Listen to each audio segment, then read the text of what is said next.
आज की भाग दौड़ भरी जिंदगी में इंसान सब कुछ करना चाहता है, लेकिन इस सब करने के चक्कर में वह खुद के लिए ही लापरवाह हो जाता है। आज की कहानी भी एक ऐसे व्यक्ति की कहानी है जो कि अपनी कंजूसी और लापरवाही के चलते अपनी जिंदगी से हाथ धो बैठा। एक सोहन नाम का व्यक्ति था जो कि मध्यम परिवार का था। वह बहुत ही ज्यादा कंजूस था। कंजूसी करते करते वह बहुत धनवान हो गया था। उसने कपड़ों की एक बहुत बड़ी दुकान खोल ली थी, लेकिन धनवान होने के बावजूद भी कंजूसी की आदत उसकी वैसी ही बनी हुई थी। आसपास के लोग उसे मजाक में कंजूस सेठ कहकर पुकारा करते थे और वह इस बात से बड़ा चिढ़ा करता था। कंजूसी सिर्फ पैसों की होती तब भी ठीक थी, लेकिन वह तो अपना जीवन जीने में भी कंजूसी दिखाता था। वह धनवान तो हो गया था, लेकिन उसके घर में हमेशा क्लेश रहता था, क्योंकि वह सबको पैसा खर्च करने और कहीं आने जाने से रोकता टोकता रहता था।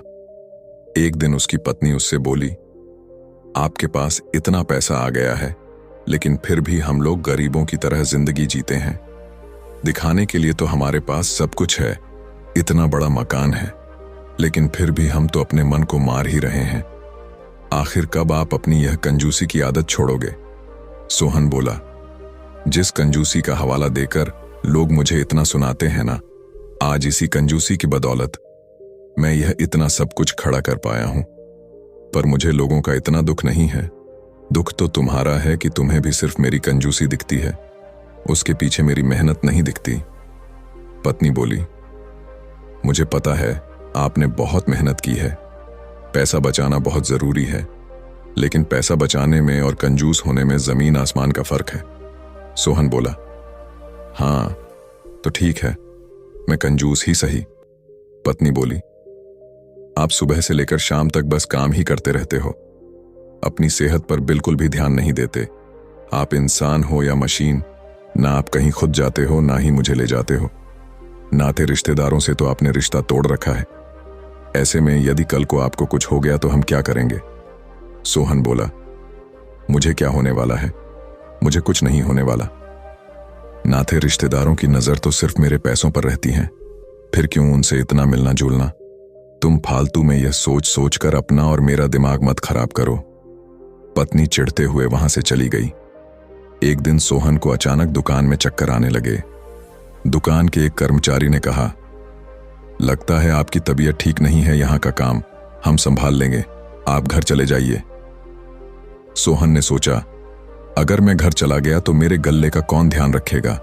इसमें तो बहुत पैसे हैं, इन लोगों ने पैसे चुरा लिए तो, और यदि कोई ग्राहक आया तो मुझे कैसे पता चलेगा इन्होंने कितना सामान बेचा है? कर्मचारी ने कहा, आप क्या सोच रहे हैं? अगर आपको हम पर यकीन नहीं है तो आप आज के लिए दुकान बंद कर दो। सोहन बोला, नहीं, दुकान बंद करने से एक ही दिन में 4-5 हजार का नुकसान हो जाएगा। मैं ठीक हूं, थोड़ी देर बैठूंगा तो मुझे आराम मिल जाएगा। तुम लोग अपना काम करते रहो। सोहन की बात सुनकर सभी कर्मचारी वापस अपने काम में लग गए। सोहन की तबीयत ठीक हो गई, लेकिन कुछ दिनों बाद अचानक से उसे बुखार आ गया और उसने बिस्तर पकड़ लिया। काफी दिन तक जब बुखार नहीं उतरा तो पति की हालत देखकर पत्नी बहुत परेशान हो गई। पत्नी अपने सोहन से बोली, हमारे शहर के एक बहुत ही बड़े डॉक्टर हैं, यहां पर हम आपको दिखा देते हैं। सोहन बोला, तुम पागल हो क्या? इतने से बुखार के लिए तुम मुझे शहर के बहुत बड़े डॉक्टर के पास ले जाओगी? उनकी कितनी फीस लगेगी कुछ पता है? मेरे लिए आसपास की दुकान से ही कोई दवाई लेकर आ जाओ, मैं वहीं खाकर ठीक हो जाऊंगा। पत्नी बोली, आप मेरी बात क्यों नहीं मानते? आपका बुखार तो पिछले 10 दिन से नहीं उतर रहा है। कब से आप यही दवाई खा रहे हो, इसलिए मैं कह रही हूं हम अच्छे डॉक्टर के पास चलते हैं। सोहन बोला, अरे तुम घर में रहती हो, तुम्हें क्या पता आजकल के डॉक्टर कैसे होते हैं? वह तो बस मरीज को लूटने के लिए बैठे रहते हैं कि कैसे कोई बीमार पड़े और इनका पैसा हमारी जेब में आ जाए। अगर मुझे मामूली बुखार भी होगा ना, तो कोई लंबी चौड़ी बीमारी बताकर मुझसे पैसे ऐंठ लेंगे। इससे बेहतर कि मैं यही दवाई खाता रहूं। पत्नी बहुत कुछ बोलना चाहती थी, लेकिन इस वक्त सोहन की तबीयत ठीक नहीं थी, इसलिए वह चुपचाप दुकान गई और दवाई लेकर पति को खिला दी।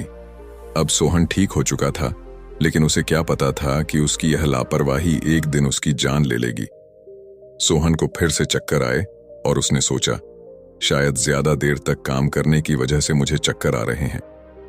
उसने अपने प्रति बहुत लापरवाही दिखाई, जिसका नतीजा ये निकला कि वह अचानक से बेहोश हो गया और कई घंटे तक होश में ही नहीं आया।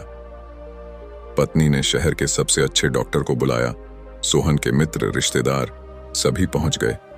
डॉक्टर ने सोहन की जांच करी और बताया कि उसे एक घातक बीमारी हो गई है और अब उसका कोई इलाज नहीं है। सोहन के पास बस कुछ ही महीने हैं जीने के लिए। ऐसा सुनते ही पत्नी रोने लगी। आसपास बैठे सभी के चेहरे उतर गए। सोहन ने अपनी आंखें खोली तो खुद को पलंग पर पाया और उसके आसपास बहुत सारे लोग थे। उसकी तबीयत खराब थी, इसलिए वह कुछ नहीं बोल पा रहा था। वह बस सबको देख रहा था।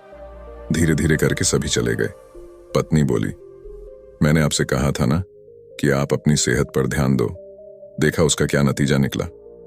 सोहन बोला, बताओ मुझे क्या हो गया है? मेरे आसपास इतनी भीड़ क्यों थी?